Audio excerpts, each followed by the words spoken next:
నమస్కారం, నేను doctor Varalakshmi, consultant in Medinine homeopathy. ఈరోజు మనం వామ్స్ ఇన్ఫెక్షన్ గురించి తెలుసుకుందాము.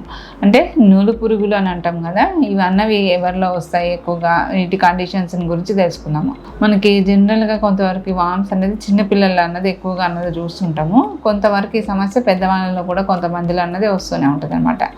ఇవి వచ్చినప్పుడు దీని యొక్క లక్షణాలు, కారణాల గురించి తెలుసుకుందాము.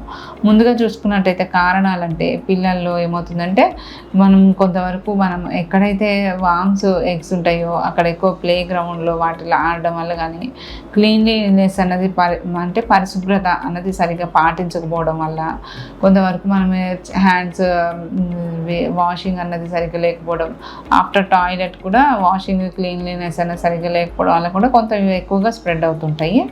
దీంతోపాటు కొంతవరకు ఎక్కువ కంటామినేషన్ ఫుడ్ అన్నది, అంటే మనం బయట అవుట్ సైడ్ ఫుడ్ తీసుకున్నప్పుడు అది కొంచెం కంటామినేటెడ్ అయితే ఆ ఎగ్స్ ఉన్న ఫుడ్ ఎక్కువ తీసుకుంటాం వల్ల కూడా మనకి ఇన్ఫెక్షన్స్ అన్నది వస్తుంటాయి. కొంతవరకు ఒకటే గ్రూప్లో హాస్టల్స్లో అలా ఉన్నప్పుడు ఒకళ్ళకి ఉన్నప్పుడు ఇవి వేరే వాళ్ళకు కూడా స్ప్రెడ్ అయ్యే అవకాశం అన్నది ఎక్కువగానే ఉంటుంది అనమాట. దీనికి లక్షణాలు చూసుకున్నట్టయితే మనకి వామ్స్లో చాలా రకాలు ఉంటాయి అన్నమాట. దీనిలో టేప్ వామ్స్ అన్నవి ఉంటాయి, పిన్ వామ్స్ ఉంటాయి, హుక్ వామ్స్ అన్నవి ఉంటాయి, ఇలాగా చాలా రకాలు అన్నవి నులి పురుగులు అన్నవి ఉంటాయి అన్నమాట. దీంట్లో ఏమవుతుందంటే ఇవి మనం తిన్న ఫుడ్లో కానీ లేకపోతే సాయిల్స్లో ఉన్న ఆ ఎగ్స్ అన్నవి ఏమవుతుందంటే మనం తీసుకున్న ఆహారం ద్వారా స్టొమక్లోకి వెళ్ళి అక్కడ మనకి ఎగ్స్ అన్నది మనకి పెద్దవి అవుతూ ఉంటాయి అన్నమాట. మనకి గ్రోత్ అన్నది అవుతూ ఉంటాయి. దీనివల్ల ఏమవుతుందంటే పిల్లల్లో చూసుకున్నట్టయితే ఆకలి అన్నది మందగించడం అన్నది ఉంటుంది. కొంతమందిలో ఆకలి అన్నది ఎక్కువగా అన్నది ఉంటుంది. తిన్న వెంటనే కొంచెం తినంగానే కడుపు ఉబ్బరం లాగా ఉండడము, కడుపులో నొప్పిలాగా ఉండడము, మోషన్కి సరిగ్గా రాకపోవడము, కొంతవరకు ఇర్రెగ్యులర్ హ్యాబిట్స్ అనేవి అయిపోవడము, దీంతోపాటు కొంతవరకు చిరాకు ఎక్కువగా ఉండడము, రక్తహీనత అన్నది ఎక్కువగా ఉండడము, ఫుడ్ తీసుకున్నా కూడా వెయిట్ అనేది పెరగకపోవడము, గ్రోత్ అన్నది కూడా తక్కువగా ఉండడము, దీంతోపాటు కొంతవరకు ఫేస్ మీద మచ్చల్లాగా రావడము, ఇట్లాగా చాలా రకాల సింటమ్స్ అనేవి ఉంటాయి అన్నమాట.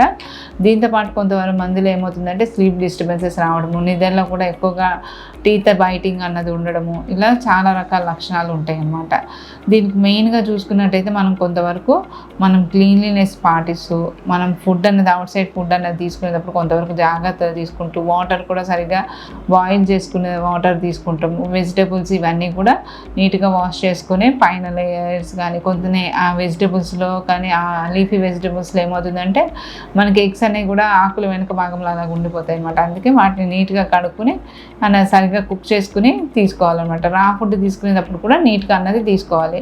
దీంతోపాటు బయట ప్లే గ్రౌండ్లో ఆడుకునేటప్పుడు కానీ ఎక్కడైనా కూడా బయట ఆఫ్టర్ వచ్చినప్పుడు పిల్లల్ని కొంతవరకు హ్యాండ్ వాష్ ఇవన్నీ కూడా నీట్గా చేసుకున్నట్టయితే చాలా వరకు మనం ఈ డిసీజెస్ అవన్నీ తగ్గించుకోవచ్చు.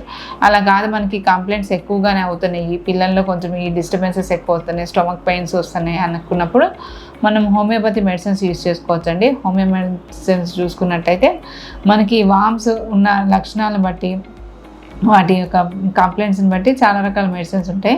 వీటిలో మెయిన్గా చూసుకున్నట్టయితే సినా అని, మెర్క్సాల్ అని, స్పైజిలి అని, టెరిబెంతనం అని, ఇట్లా చాలా రకాల మెడిసిన్స్ ఉంటాయి. ఆ పేషెంట్ కండిషన్స్ని బట్టి మనం ఇవి వాడుకోవచ్చండి. కొంతమంది పెద్దవాళ్ళలో కూడా వామ్స్ అన్నది ఎక్కువగా రిపీటెడ్గా రావడం ఇలాగ కండిషన్స్ ఉంటాయి. అలాంటి బాడీ టెండెన్సీని కూడా తగ్గించుకుంటూ బాడీ ఇమ్యూనిటీ లెవెల్స్ పెంచుకునేలాగా ఇంకా డైట్ పరంగా కూడా అన్నీ కూడా మెడినైన్లో అన్నది మనకు చెప్తాము.